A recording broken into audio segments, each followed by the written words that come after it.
இனிமே கண்ணை மூடிட்டு கடலை எண்ணெய் வாங்கலாம். ஏன்னா மந்த்ரா கடலை எண்ணெய் இதயத்தின் தயாரிப்பு. இந்த தேர்தலில் திமுகவில் திருச்சி, கரூர், தஞ்சாவூர், பெரம்பலூர், சிவகங்கை ஆகிய தொகுதிகளில் ஒரு தொகுதியை முத்தரையருக்கு வழங்க வேண்டும் என அச்சமூகத்தினர் கோரிக்கை விடுத்தனர். ஆனால் திமுக அதை கண்டுகொள்ளவில்லை. திமுக மீதான அதிருப்தியை தன் பக்கம் திருப்பிக் கொள்வதற்காக பெரம்பலூர் தொகுதியில் அச்சமூகத்தின் சந்திரமோகனை வேட்பாளராக்கினார் பழனிசாமி.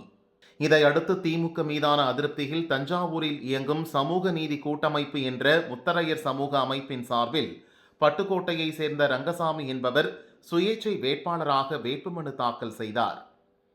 இது குறித்து சமூக நல கூட்டணி அமைப்பினர் கூறுகையில், கடந்த 2021 சட்டசபை தேர்தலின் போது திமுக வேட்பாளர் அண்ணாதுரை, அதிமுக கூட்டணியில் தமாக வேட்பாளர் ரங்கராஜன் இருவரையும் எதிர்த்து சமூக நல கூட்டணி என்ற எங்கள் அமைப்பு சார்பில் பாலகிருஷ்ணன் என்பவர் போட்டியிட்டார்.